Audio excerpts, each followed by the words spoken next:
بسم الله الرحمن الرحيم. الحمد لله رب العالمين، والصلاة والسلام على أشرف الأنبياء والمرسلين، وعلى كل من دعا بدعوته وسن بسنته واهتدى بهديه إلى يوم الدين. رب اشرح لي صدري ويسر لي أمري واحلل عقدة من لساني يفقه قولي. سبحانك لا علم لنا إلا ما علمتنا إنك أنت العليم الحكيم. اللهم لا فهم لنا إلا ما فهمتنا إنك أنت الجواد الكريم. يا معلم إبراهيم علمنا، ويا مفهم سليمان فهمنا. اللهم علمنا ما ينفعنا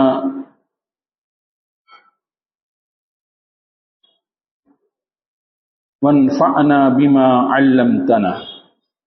دعا فرمائیں اللہ تعالیٰ اس مختصر سے وقت میں حسن نیت کے ساتھ صحیح بات کہنے کی، اس کو سمجھنے کی اور سمجھ کر اس پر عمل کرنے کی توفیق عطا فرمائے. میرے بھائیوں، دوستوں، عزیزوں اور بزرگوں، جو بات میں عرض کرنا چاہ رہا ہوں اس کا سب سے پہلا مخاطب میری اپنی ذات ہے کہ میں اپنے لیے کہہ رہا ہوں.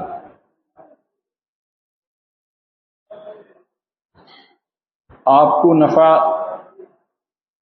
پہنچے گا یا نہیں پہنچے گا یہ آپ کی اپنی طلب کی بنیاد پر ہے. اشرف علی تھانوی علیہ الرحمہ کے بارے میں مشہور تھا کہ جب وہ اپنے اندر کوئی روحانی بیماری محسوس کرتے تو وہ اس پر وہ بیماری کیسے دور ہو اس پر جو ہے ایک مفصل بیان کیا کرتے تھے. چنانچہ ان کی مشہور بیان ہے ان کا علاج الغضب. فرماتے ہیں کہ میں نے علاج الغضب جو ہے وہ اپنے لیے لکھی ہے کہ میرے اندر غصے کی مقدار اور غصے کی کیفیت بہت تھی، تو میں نے اپنی اصلاح کے لیے علاج الغضب لکھی. تو میرے دوست بزرگوں، جو بات میں عرض کرنا چاہ رہا ہوں اس کا اولین مخاطب میں اپنے آپ کو، اپنی ذات کو سمجھتا ہوں اور آپ سے زیادہ اپنے کو ضرورت مند سمجھتا ہوں. آپ کو نفع کتنا پہنچے گا یہ آپ کی بنیاد پر ہے، آپ کی نیتوں کی بنیاد پر، آپ کے فہم و فراست کی بنیاد پر، آپ کی طلب کی بنیاد پر. میرے دوست بزرگوں،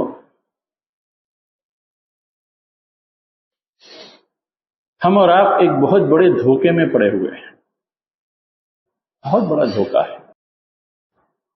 اور وہ دھوکہ یہ ہے کہ ہم اپنے آپ کو نیک سمجھنے لگے ہیں. ہم اپنے آپ کو نیک سمجھنے لگے ہیں، جس کی وجہ سے جب آدمی اپنے کو نیک سمجھے گا تو وہ اصلاح کی ضرورت کو محسوس نہیں کرے گا کہ مجھے اصلاح کی ضرورت ہے.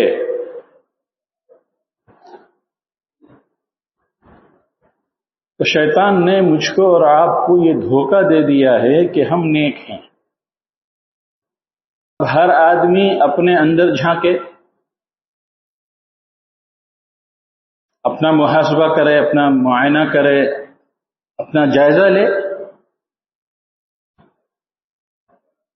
کہ میں کس حد تک نیک ہوں.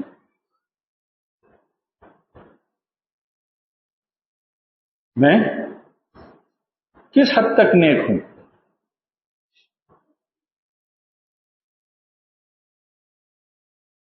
تو جب ہم اپنا محاسبہ اور اپنا جائزہ اور معائنہ کر لیں گے تو ہم کو سمجھ میں آئے گا کہ میری نیکی کہاں تک محدود ہے، اور ابھی اور مزید مجھے کتنا نیک بننا ضروری ہے، یہ اس وقت سمجھ میں آئے گا۔ سیرت میں آپ نے پڑھا ہوگا کہ سب سے آخر میں جناب رسول اللہ صلی اللہ تعالی علیہ وسلم کی رسالت کو جس نے تسلیم کیا وہ اہل کتاب تھے۔ وہ کون تھے؟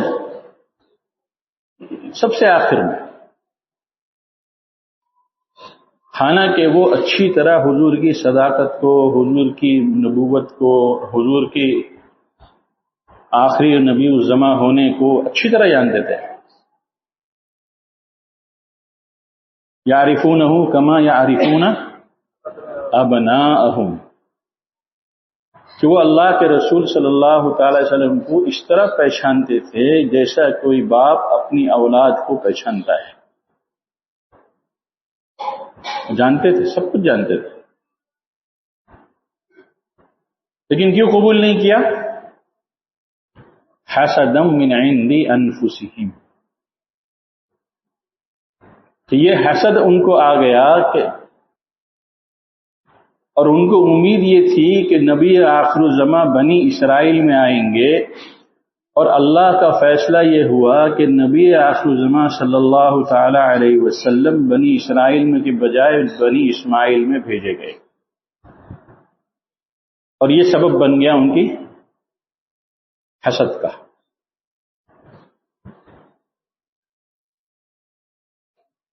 حالانکہ صاحب کتاب تھے، اپنے وقت کے نبی کی کتاب کو پڑھتے بھی تھے، سناتے بھی تھے، یاد بھی کرتے تھے، لیکن اس کے باوجود اس سچائی کو اور اس حقیقت کو قبول نہیں کیا جس کی طرف اشارہ ان کی اپنی کتاب میں بھی موجود تھا۔ توریت میں اللہ کے رسول صلی اللہ علیہ وسلم کے بارے میں ہے، زبور میں ہے، انجیل میں ہے، سب میں ہے۔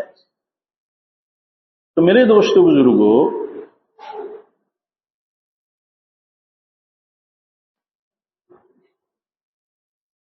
پتہ یہ چلا کہ حسد ایک ایسی بیماری ہے جو حق کو قبول کرنے سے روک دیتی ہے۔ حق کو قبول کرنے سے، سچائی کے جاننے کے باوجود۔ اس لیے سب سے آخر میں اہل کتاب نے حضور اکرم صلی اللہ تعالی علیہ وسلم کے ہاتھ دست مبارک پر جو ہے ایمان قبول کیا۔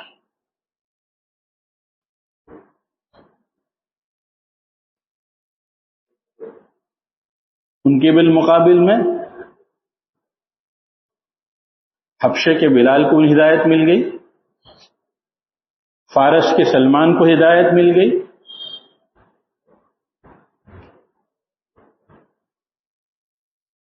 قریش مکہ میں بہت بڑی تعداد تھی جن کو ہدایت مل گئی، سوائے ان روزہ اور سرداروں کے جن کے اندر بھی وہی مرض تھا۔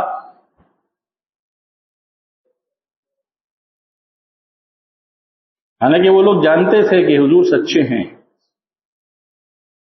خود حضرت ابو جہل کے بارے میں یہ آتا ہے کہ جب آپ صلی اللہ تعالی علیہ وسلم تہجد کی نماز میں کھڑے ہو کر قرآن کی تلاوت کیا کرتے تھے تو ابو جہل ان کے مکان کے کنارے دیوار سے سٹ کر ان آیتوں کو پڑھتا، سنتا تھا، قرآن کی آیتوں کو سنتا تھا۔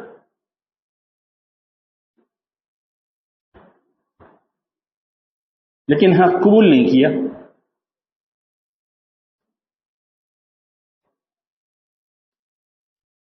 میرے دوست بزرگوں، ہم اور آپ اس دھوکے میں پڑے ہوئے ہیں کہ ہم نیک ہیں۔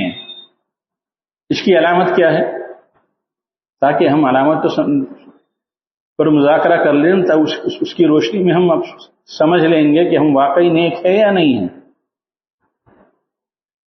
ہر آدمی اپنے اندر جھانک کر یہ دیکھے اور اس کا محاسبہ اور جائزہ لے کہ میری نگاہ ہر آن، ہر لمحے، ہر مشکل، ہر پریشانی یا ہر ثروت اور ہر خوشی کی حالت میں میری نگاہ اللہ پر رہتی ہے یا میری نگاہ مخلوق پر؟ کہ بھئی یہ بات دیکھنے کی ہے کہ نہیں، جائزہ لینے کی ہے کہ نہیں، کہ آدمی جو ہے دیکھے اپنے اندر نا کہ میرا قلبی تعلق مخلوق سے ہے یا میرا قلبی تعلق میرے اللہ سے ہے، رجحان میرا مخلوق کی طرف ہے کہ وہ میری ضرورتیں پوری کریں گے، اور یا رجحان میرا اللہ کی طرف سے ہے کہ وہی تنہا ذات ہے جو میری ہر ضرورت کو پوری کرتے ہیں۔ علامت سامنے واضح ہے، جائزہ لے لیجیے اپنا۔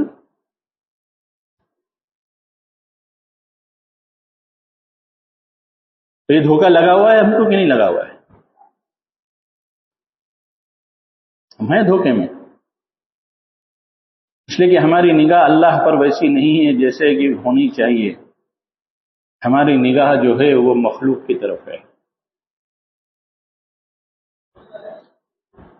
دوسری علامت،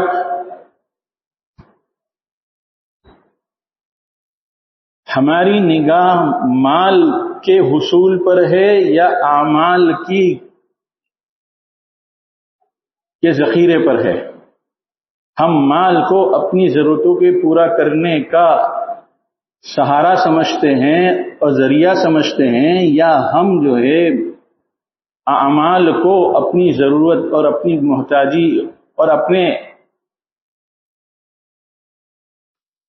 مشکل کو دور کرنے کے لیے جو ہے ہم اعمال کو جو ہے اہمیت دیتے ہیں۔ بار بار بند ہو جاتا ہے وہ، چھوڑو۔ حضرت شیخ نے فضائل میں قصہ لکھا ہے نا،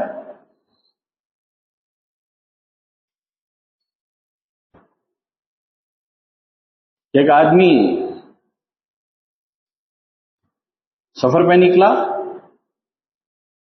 راستے میں ایک اور آدمی مل گیا، اس نے کہا کہ آپ کہاں جا رہے ہو؟ کہنے لگے میں شہر جا رہا ہوں۔ کہنے لگے مجھے بھی جانا ہے تو اپنے ساتھ لے چلو۔ کہنے لگے ٹھیک ہے بیٹھ جاؤ۔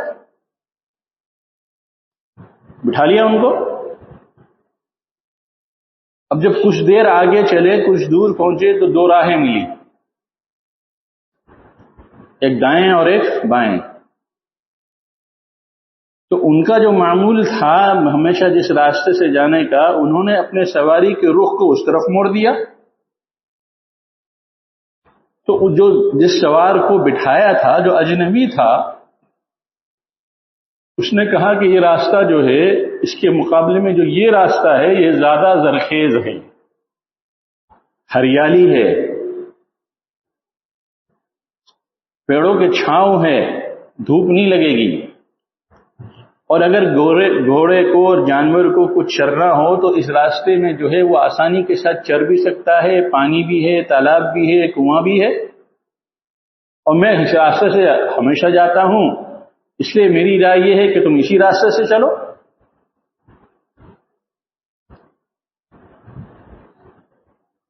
اس نے کہا بہت اچھا، اسی راستے پہ چل پڑے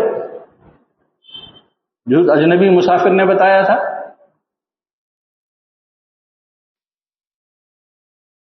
آگے جا کے کیا ہوا؟ راستہ بند، آگے جانے کی کوئی گنجائش نہیں، اور دیکھتے یہ ہیں کہ ہر طرف جو ہے ہڈیاں پھیلی ہوئی ہے۔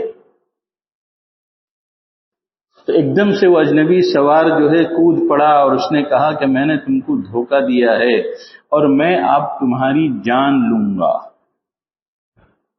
دیکھو جتنی بھی ہڈیاں یہاں پڑی ہوئی ہیں نا، یہ سب ان سب کو جو ہے میں نے ہی جو ہے ان کی جان لی ہے، اب تمہارا نمبر ہے۔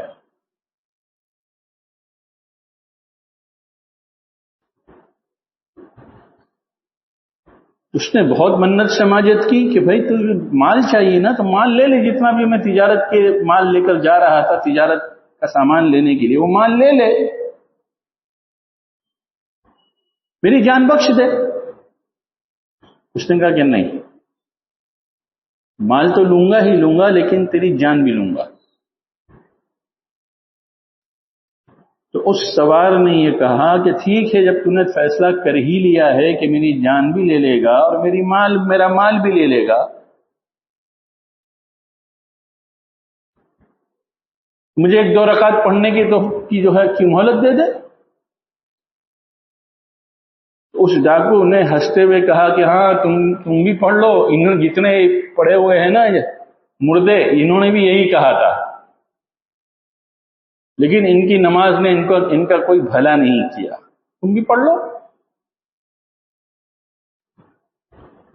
اب جب اس نے نیت باندھی ہے، سورہ فاتحہ پڑھا ہے، گھبراہٹ کا عالم ہے، ہونٹ سے تلاوت ہو نہیں پا رہی ہے، پسینہ پسینہ ہو رہا ہے کہ زبان پر یہ آیت جاری ہو گئی، امن یجیب المضطر اذا دعاہ، کون ہے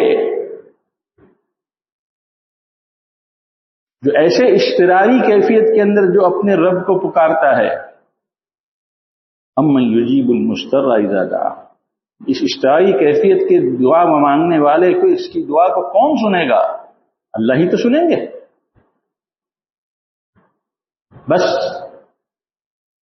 ایک فرشتہ آ گیا، اس نے نیزہ نکال کر اس سوار کو، ڈاکو جو ہے اس کو جو ہے ختم کر دیا، ہلاک کر دیا، وہ جل کر راکھ ہو گیا، اور وہ جانے لگا وہ فرشتہ۔ تو ان سوار نے پوچھا کہ بھئی آخر تم ہو کون؟ مجھے اپنا پتہ تو بتاؤ مجھے، اور میں تمہارا شکر کیسے ادا کروں کہ تم نے میری جان جو اب تک جانے والی تھی، میری جان واپس آ گئی تمہاری وجہ سے۔ تو فرمایا جس آیت کو تم نے پڑھا تھا میں اسی آیت کا فرشتہ ہوں۔ میں کون ہوں؟ ہاں، اسی آیت کا فرشتہ۔ تو بتاؤ میرے دوست بزرگوں، مصیبت میں اللہ ہی کو پکارا تھا نا، تو اللہ مدد کیے کہ نہیں کیے؟ اللہ نے مدد کی۔ ہم بھی تو اپنے حال، اپنا دل کے حال کو دیکھ لینا کہ ہم مخلوق سے متاثر ہیں یا ہم صرف اور صرف خالق سے اور اس کی قدرت سے متاثر ہیں،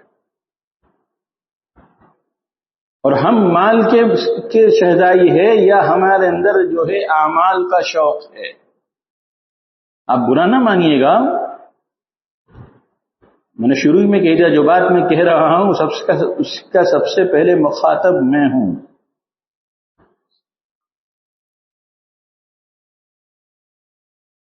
عشر کی نماز، فرض نماز سے پہلے 4 رکعت پڑھنا،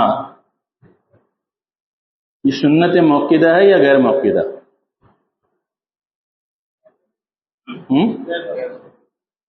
غیر موقدہ ہے۔ اور غیر موقدہ ہونے کو کیا چھوڑا جاتا ہے؟ اب میں آپ سے ہاتھ نہیں اٹھواؤں گا، معاذ اللہ آپ کی بے عزتی نہیں کروں گا، لیکن اپنے دل میں جھانکیے نا کہ عصر سے پہلے کی سنتوں کا اہتمام ہم کرتے ہیں کبھی کبھار؟ جب علماء اپنے اندر جو ہے سنت کا اہتمام نہیں رکھیں گے تو پھر عوام تو جو ہے وہ تو فرائض کے بھی لالے پڑ جائیں گے اس کے، اس لیے کہ علماء، نگاہیں علماء پر ٹکی ہوئی ہے۔ ایک عام آدمی ایک عالم کی عزت کرتا ہے، اس کو دل میں بٹھاتا ہے، اس سے محبت کرتا ہے، صرف اس لیے کہ وہ سمجھتا ہے کہ یہ ہمارے مقتدی ہیں۔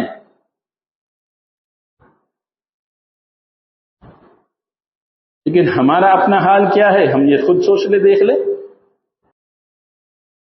عموماً خواص اور علماء کا طبقہ وہ ہے، عوام تو پھر بھی 4 رکعت سنت پڑھ لیتا ہے، ہاں، لیکن عوام اور علماء کا طبقہ، خواص اور علماء کا طبقہ، اس کے نزدیک یہ عمل جو ہے متروک ہو چکا ہے۔ دوسرا سوال کرتا ہوں اپنے سے اور آپ سے، عشاء کی کل رکعتیں کتنی ہیں؟ ہمارے معمول میں کتنی ہے؟ بولو بلا جھجک بولو نا. ہمارا اپنا آپس کا مجمع ہے, مذاکرے کے لیے بیٹھے ہیں. کتنا معمول ہے ہمارا؟ 9 کا ہے نا. کیوں؟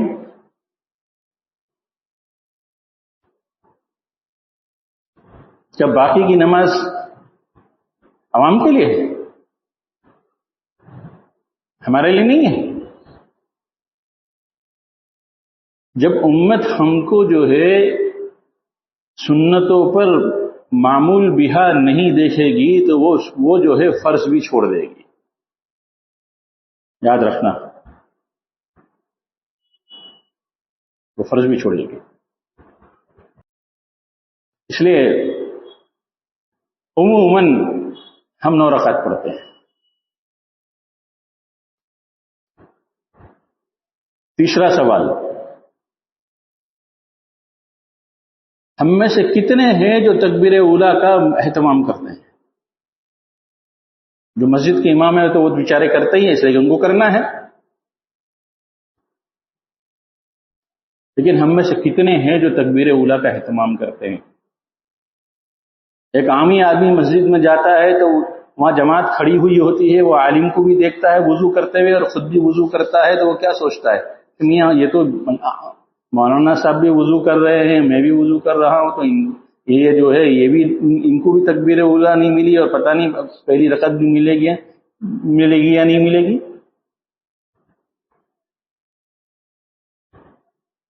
تو وہ ہمیں عزت دے گا یا ہم جو ہے اس کی نگاہ سے گر جائیں گے؟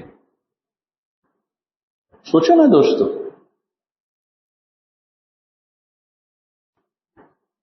تکبیر اولیٰ کا اہتمام نہیں ہے ہمارے یہاں. حالانکہ یہ سب حدیث میں صاف ہے کہ نوافل کے ذریعے سے فرض کی تکمیل ہوتی ہے. تو یہ نوافل اور سنتیں جو ہے یہ فرض کی تکمیل کے لیے ہے. کل جب اعمال نامے تولے جائیں گے اور نماز میں کچھ کمی آئے گی تو اب کہا جائے گا کہ ان کے پاس اگر نفلوں کا ذخیرہ ہے, سنتوں کا ذخیرہ ہے, تو وہ لے آؤ تاکہ ان کے فرائض کو جو ہے پورا کر دیا جائے. تو اکاؤنٹ میں ہوگی تو جائیں گے نا. اکاؤنٹ میں اگر ہوگی ہمارے پاس نفلیں اور فرائض تبھی تو کام آئے گی نا. اگلی بات, ہم میں سے کتنے ہیں جو تہجد کو اہتمام کے ساتھ پڑھتے ہیں؟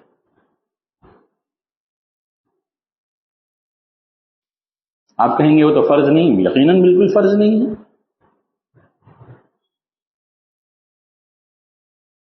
لیکن مجھے بتائیں کسی ایک اللہ کے ولی کی زندگی کو اٹھا کر دیکھ لیجئے جس نے تہجد نہ پڑھی ہو اور بغیر تہجد کے پڑھے ہوئے, بغیر ان اعمال کی پابندی اور مواظبت کیے ہوئے اس کو اللہ کی ولایت مل گئی ہو. کسی ایک کا بھی نام دے دیجیے.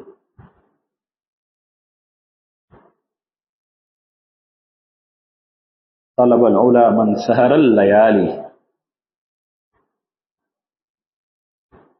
مقام اور مرتبہ جو ملتا ہے وہ ان کو ملتا ہے جو رات میں شب بیدار ہوتے ہیں. جو رات کے شب بیدار ہوتے ہیں ان کو وہ مقام ملتا ہے. ہم نے جو ہے تہجد کو وہ مقام نہیں دیا جو ہمیں دینا چاہیے تھا بحیثیت عالم ہونے کے, بحیثیت جو ہے قرآن اور جو ہے حدیث کو جاننے کے اعتبار سے. کیا حدیثیں نہیں پڑھی ہم نے کہ تہجد کی کیا فضائل ہے؟ کہ ہمیں نہیں معلوم, ہم نے حدیثیں نہیں پڑھی ہے؟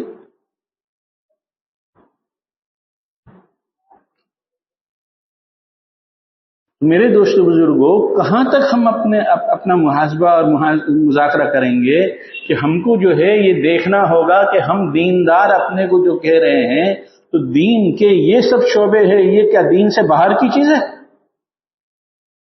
اس کا دین سے تعلق نہیں ہے, اس کا تقوی سے تعلق نہیں ہے, اس کا توکل سے تعلق نہیں ہے. تعلق مع اللہ کے لیے کیا یہ چیزیں ضروری نہیں ہیں؟ ایک اور چیز, کیا ہم میں سے ہر ایک کے اوپر قضاء عمری باقی نہیں ہے؟ ہوں گے کچھ لوگ آپ میں سے انشاءاللہ جن کے اوپر ہو سکتا ہے جب سے اللہ نے جو ہے بلوغت کے جب تک اللہ نے بالغ کیا اس کے بعد سے جو ہے شاید آپ کی کوئی نماز قضا نہیں ہوئی ہو، آپ صاحب ترتیب ہو، ایسا ہو سکتا ہے. لیکن یہ تو میں آپ کے بارے میں نہیں جانتا اور آپ میرے بارے میں نہیں جانتے، لیکن آپ تو اپنے بارے میں جانتے ہیں نا کہ آپ صاحب ترتیب ہیں یا نہیں ہیں.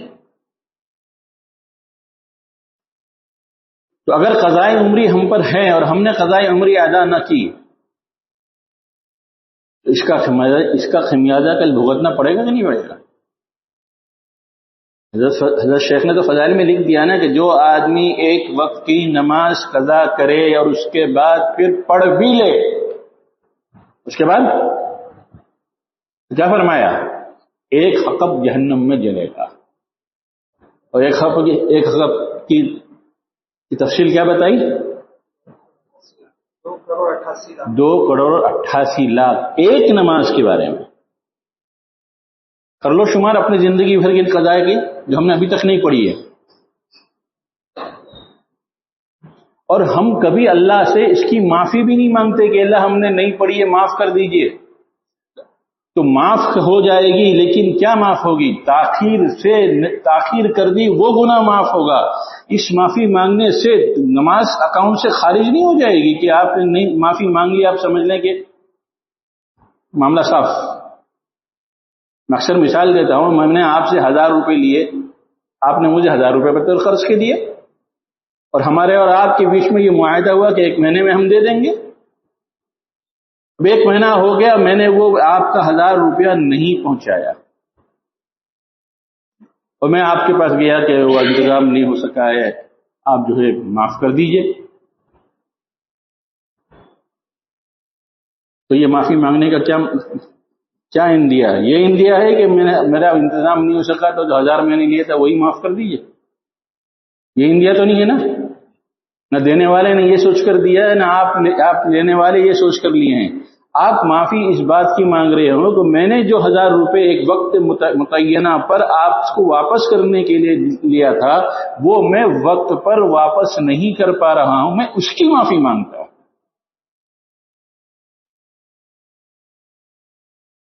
بات سمجھ میں آ رہی ہے؟ تو ہم میں سے ہر ایک کے اوپر قضاء عمری کی اتنی دیکھ لیں.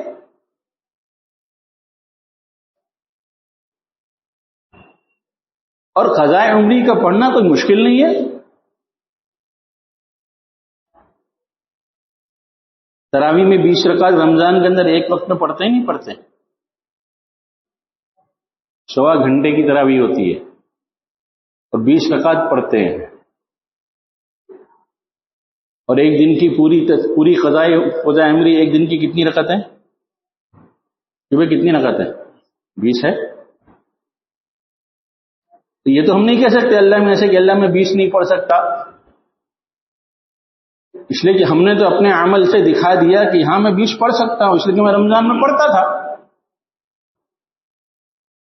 تو یہ عذر تو کام نہیں دے گا اللہ کے ہاں. یا تو آپ ترتیب بنائیں کہ ایک وقت میں جو ہے ایک ہی دن میں جو ہے پورے ایک دن کی قضا پڑھ لیں. اور اگر آپ اتنا ایک وقت میں نہیں پڑھ سکتے ہیں تو پھر آپ ہر نماز کے بعد اس کی قضا پڑھ لیں. فجر کے فرض سے پہلے پڑھ لیں، فجر کی ظہر کے پہلے پڑھیں یا بعد میں پڑھیں، عصر کی فرض سے پہلے عصر کی پڑھ لیں قضاء عمری، مغرب کی مغرب کے بعد پڑھ لیں، عشاء کی چاہے پہلے پڑھے چاہے بعد میں پڑھے. لیکن ایک دن میں 20 رکعت اور وتر بھی ہے ہمارے پاس دن میں. آپ سوچو نا دوستو بزرگو، پھر ہم کیسے اپنے آپ کو دیندار کہہ رہے ہیں؟ یہ تو وہ بنیادی چیزیں ہیں. ابھی چھوڑ دیجئے اخلاق کو، چھوڑ دیجئے معاملات کی صفائی کو، چھوڑ دیجئے دوسرے لین دین کو. ابھی تو اس کے بارے میں تو کچھ کہا بھی نہیں گیا ہے. ابھی تو صرف وہ پہلو سامنے لائے جا رہے ہیں جس کا تعلق گھما پھرا کر عبادت سے ہے. کس سے ہے؟ عبادت سے ہے.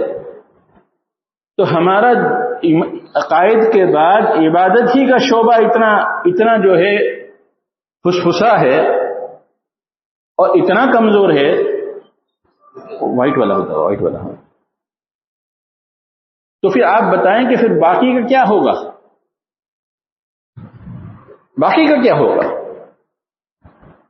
امام غزالی رحمۃ اللہ علیہ نے ایک واقعہ لکھا ہے. حضرت مفتی محمد حنیف صاحب جونپوری رحمۃ اللہ علیہ اکثر یہ واقعہ بیان کیا کرتے تھے علماء کے مجمع میں. کیونکہ ہمارا جو ہے ندوے سے تعلق جو ہے ندوے ہی میں حضرت مولانا عبد الحلیم صاحب رحمۃ اللہ علیہ سے ہو گیا تھا، اصلاحی تعلق ان سے ہوا تھا سب سے پہلے. تو رمضان میں ہم حضرت ہی کے وہاں پورے خانقاہ میں جایا کرتے تھے. تو وہاں اصل بیان جو ہوتا تھا وہ حضرت کا تو بہت کم وقت ہوتا تھا، 10 منٹ کا 15 منٹ کا، لیکن حضرت مفتی محمد حنیف صاحب جونپوری رحمۃ اللہ علیہ کا جو ہے بیان بہت لمبا ہوتا تھا. اور حضرت مولانا عبد الحلیم صاحب رحمۃ اللہ علیہ اور حضرت مولانا مفتی محمد حنیف صاحب دونوں پیر بھائی تھے، دونوں کو خلافت حضرت شاہ صاحب نے دی تھی، شاہ وسیع اللہ صاحب نے. اصل بیان تو انہی کا ہوا کرتا تھا. ہم نے اکثر علماء کے مجمع میں ان کو یہ بیان کہتے ہوئے ان کا یہ بیان سنا ہے جو امام غزالی رحمۃ اللہ علیہ نے لکھا ہے کہ ایک تاجر جو ہے 3 گدھوں کے اوپر 3 بڑے بڑے پوٹلیاں گٹھر جو ہے باندھ کر تجارت کے لیے مارکیٹ میں جانے کے لیے نکلا.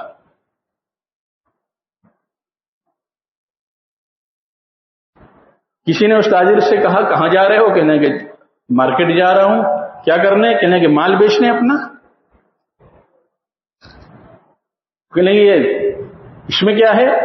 پہلے گٹھرے کی طرف اشارہ کیا تو پوچھا اس میں کیا ہے؟ تو اس تاجر نے کہا اس میں مکر ہے. کیا ہے؟ اس نے کہا ہائے اللہ، یہ مکر کون خریدے گا؟ یہ مکر کون خریدے گا؟ فرمایا اس مکر کو سب سے زیادہ عورتیں خریدتی ہے. کون خریدتا ہے؟ کہنے کہ توبہ کرو، استغفر اللہ، تم یہ سب چیزیں مارکیٹ میں بیچنے جاتے ہو. کہنے کہ اچھا اس میں کیا ہے؟ فرمایا اس میں جو ہے کبر اور حسد ہے. کیا ہے؟ کبر اور کہنے کہ اللہ کی پناہ، اللہ کی پناہ، تم یہ مارکیٹ میں لے جا رہے ہو، اس کا خریدار کون؟ کبر اور حسد کا خریدار کون؟ تو نے کہا گھبراؤ نہیں، مجھے سب سے زیادہ اس مال کے بکنے کی سب سے زیادہ گارنٹی ہے. بولے ایسا کیوں؟ کہنے لگے کہ اس مال کو سب سے زیادہ مکر اور کبر کو سب سے زیادہ علماء خریدیں گے. کون خریدے گا؟ علماء خریدیں گے. تیسرے گھٹنے میں کیا ہے؟ فرمایا اس میں جھوٹ ہے. اس میں کیا ہے؟ جھوٹ ہے. فرمایا معاذ اللہ، یہ جھوٹ کون خریدے گا جا کے مارکیٹ کے اندر تم سے؟ تو فرمایا مجھ کو اپنے مال کے بکنے کا یقین ہے، میرے اس مال کو جو جھوٹ ہے نا، یہ میرے اس تجارتی مال کو سب سے زیادہ تاجر خریدے گا. کون خریدے گا؟ نگاہ ڈال لیجیے اپنے معاشرے کو، بتائیے کون سا تاجر ہے جو شریعت کے حکموں کے مطابق لین دین کر رہا ہے؟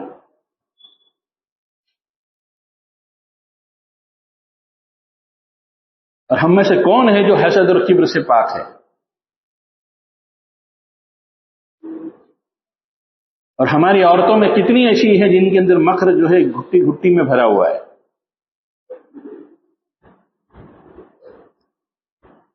تو میں صرف آپ کو اشارہ کر رہا ہوں. ابھی تو عبادت کے بارے میں نے آپ کو بتایا، معاملہ رہا اخلاق کا، معاملات کا، یہ اور معاشرت کا جو دین کے بہت اہم اور بنیادی شعبے ہیں، اس کو ذرا کھنگالیے کسی وقت بیٹھ کے. ایک طرف قرآن اور حدیث کو لے لیجئے اور دوسری طرف اپنی زندگی کو اس کی روشنی میں پرکھیے.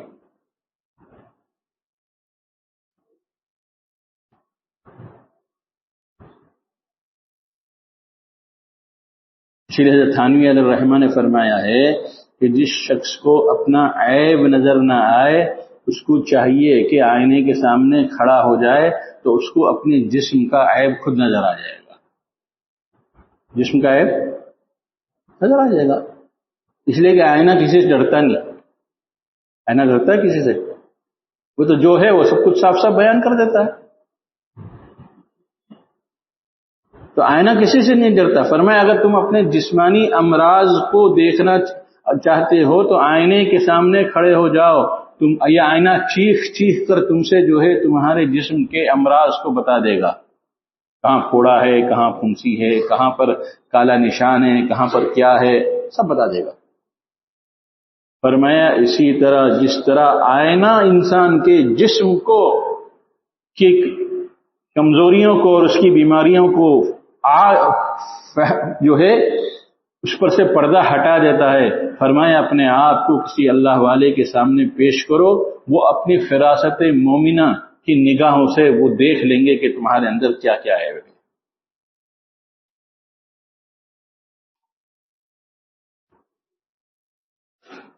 حضرت تھانوی علیہ رحمہ ہی کا واقعہ ہے.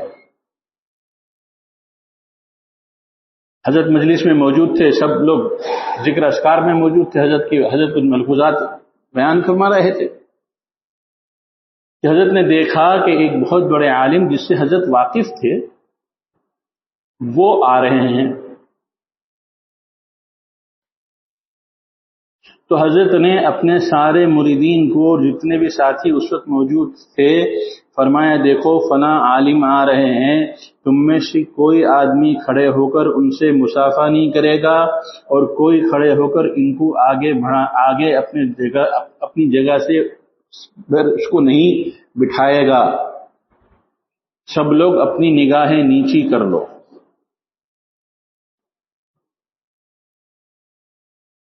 اب حضرت کا حکم تھا، سب نے اپنی نگاہیں نیچی کر لی. کسی نے جو ہے کھڑے ہو کر استقبال نہیں کیا، کسی نے جو ہے کھڑے ہو کر واہ واہ نہیں کیا، کسی نے کھڑے ہو کر یہ نہیں کہا کہ حضرت آگے تشریف لے آئیے، یہاں بیٹھ جائیے. اب وہ جب اندر داخل ہوئے تو دیکھتے ہیں کہ امن سمن بکمن کچھ نہیں، نہ کوئی دیکھ رہا ہے، نہ کوئی جگہ دے رہا ہے، نہ کوئی مصافحہ کر رہا ہے، اور نہ کوئی جو ہے آؤ بھگت کر رہا ہے. وہ غصے میں لال پیلے جو ہے خانقاہ میں ٹہلنے لگے. حضرت سب دیکھ رہے ہیں. جب کافی دیر تک وہ ٹہلتے رہے اور پیشتاب کھاتے رہے تو اچانک حضرت نے یوں تصنع کیا، ارے ماشاءاللہ ماشاءاللہ آپ آ گئے، تشریف لائیے تشریف لائیے تشریف لائیے. اس کے بعد جو ہے اس کے جان میں جان آئی، اس عالم کے جان میں جان آئی. حضرت نے ان کو بلایا، آگے بٹھایا، مزاج کرسی کی، سب کچھ کیا. تھوڑی دیر بیٹھے وہ،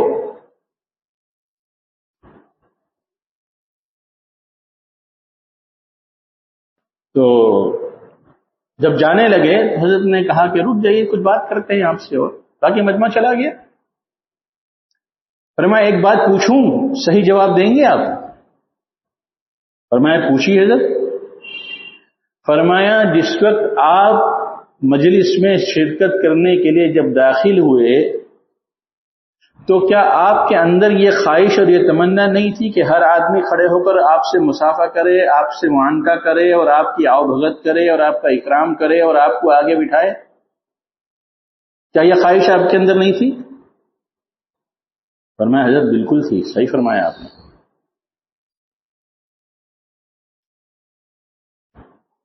تو حضرت نے فرمایا یہ بتاؤ جو تعظیم صرف اللہ کے لیے کی جاتی ہے وہ اگر مخلوق کے لیے کی جائے تو یہ شرک ہے کہ نہیں ہے؟ جو تعظیم اللہ کے لیے کی جاتی ہے وہ اگر مخلوق کے لیے کی جائے تو یہ شرک ہے کہ نہیں ہے؟ بس ان کے سمجھ میں آ گیا کہ حضرت کا اشارہ کس طرف ہے. اسی مجلس میں توبہ کیے اور حضرت کے ہاتھ پر بیعت ہو کر سلسلے میں داخل ہو گئے. کیا ہمارے اندر یہ مرض نہیں کہ لوگ ہم کو واہ واہ کہیں، ہماری آؤ بھگت کرے، ہمیں اکرام کرے، ہمیں ہدیہ تحائف دے؟ یہ ہماری خواہش اور تمنا نہیں ہے؟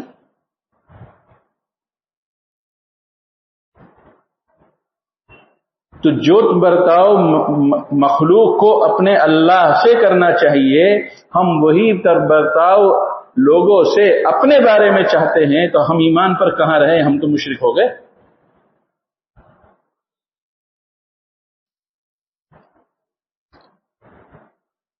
اس لیے میرے بھائیوں، دوستوں، عزیزوں اور بزرگوں،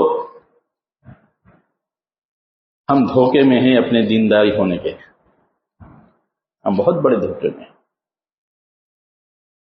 اللہ کرے اللہ کرے اللہ کرے کہ ہم جو ہے اس دھوکے سے نکل آئے۔ اور جیسے میں نے کہا نا، جس طرح جسمانی امراض کو دیکھنا ہو تو آدمی آئینے کے سامنے چلا جائے تو آئینہ اس کے جسمانی امراض کو بتا دے گا، اور اگر اپنے روحانی امراض کو دیکھنا ہو اور سمجھنا ہو تو کسی اللہ والے کے پاس چلے جاؤ، وہ آپ کے روحانی امراض کو دیکھ کر سمجھ لے گا، اور اس سے کہہ دو کہ میں اتنا بیمار ہوں، میرا علاج کر دیجیے۔ اب بتاؤ، اس کی ضرورت ہم میں سے ہر ایک کو ہے کہ نہیں ہے؟ تو تزکیہ اس کے علاوہ اور کیا ہے؟ تزکیہ تو کوئی انوکھی چیز تو نہیں ہے نا۔ اسی کو تو تزکیہ کہتے ہیں کہ ہمارے دل کے اندر سے رذائل، ہر قسم کے رذائل نکل جائے، اور ہمیں ہماری نگاہیں مخلوق سے ہٹ کر خالق پر، مال سے ہٹ کر اعمال پر چلی جائے، اور دنیا سے ہٹ کر آخرت پر چلی جائے، ہماری اپنی نگاہیں پھر جائے۔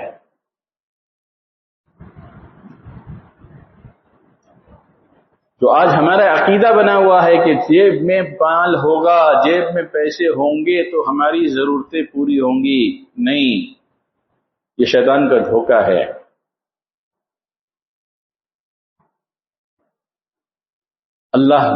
اللہ بندوں کی ضرورتوں کو پورا کرنے کے لیے دو چیزیں دی ہے۔ کیا دی ہے؟ ایک فرمایا کہ دعا، کیا فرمایا؟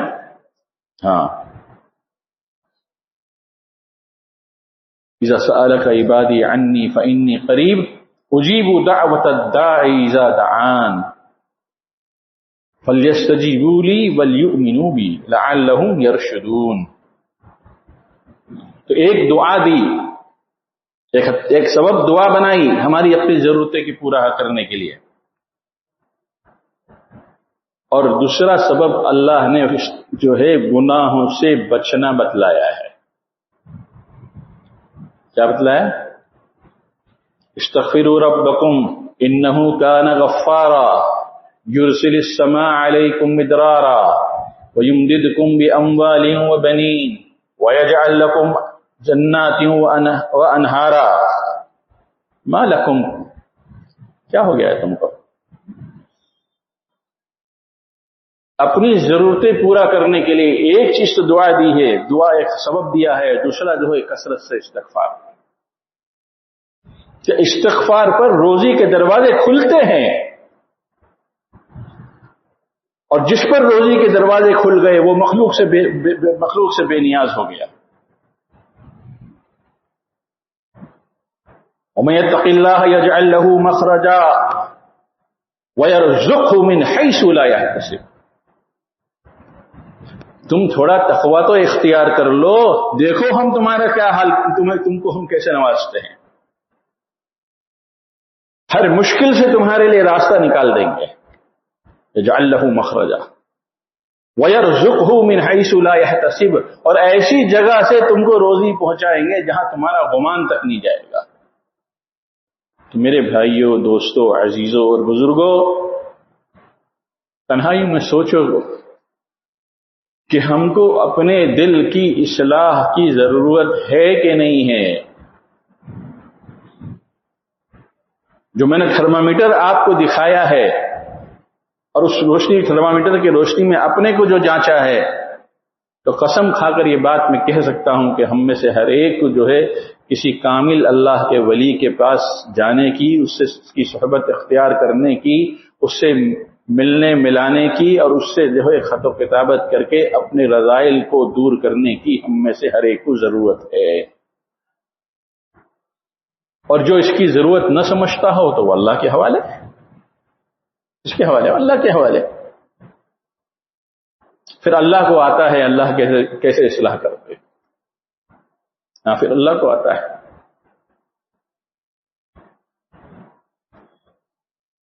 اس لیے میرے بھائیوں، دوستوں، عزیزوں اور بزرگوں، تھوڑا تنہائیوں میں بیٹھ کر سوچو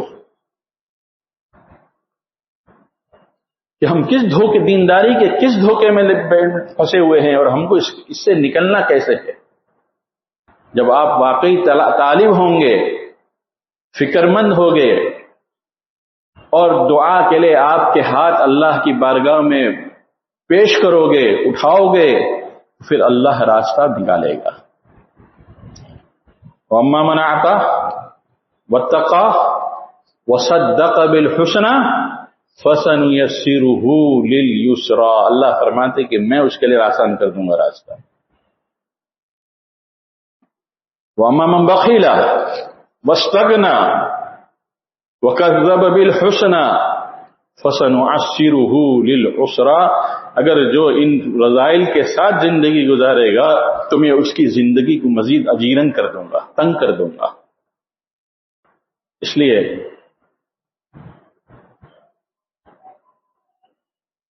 اس کی ضرورت کو محسوس کریے، اللہ سے مانگیے کہ اللہ جہاں پر بھی میرا نفع جس کے پاس مقدر ہے مجھے اس سے جوڑ دیجیے، مجھے اس سے. ہاں، ایک صاحب جو ہے ہمارے بزرگوں میں سے کسی کے پاس گئے بیعت ہونے کے لیے، تو انہوں نے اس کو اوپر سے نیچے دیکھا، فرمایا تمہاری اصلاح میرے پاس نہیں ہے، جاؤ فلاں کے پاس چلے جاؤ. تمہاری اصلاح میرے مقدر میں نہیں ہے، تم فلاں کے پاس چلے جاؤ اور جا کے ان سے بیعت ہو جاؤ. تو جا کے ان سے بیعت ہو گئے. تو انہوں نے پوچھا کہ تم اچانک کیسے یہاں بیعت ہونے کے لیے آ گئے؟ تو انہوں نے بتایا کہ میں آپ سے پہلے ان کے پاس گیا تھا، انہوں نے ایسا کر کے مجھے یہاں بھیج دیا. تو فرمایا انہوں نے اپنا بوجھ میرے سر پر ڈال دیا.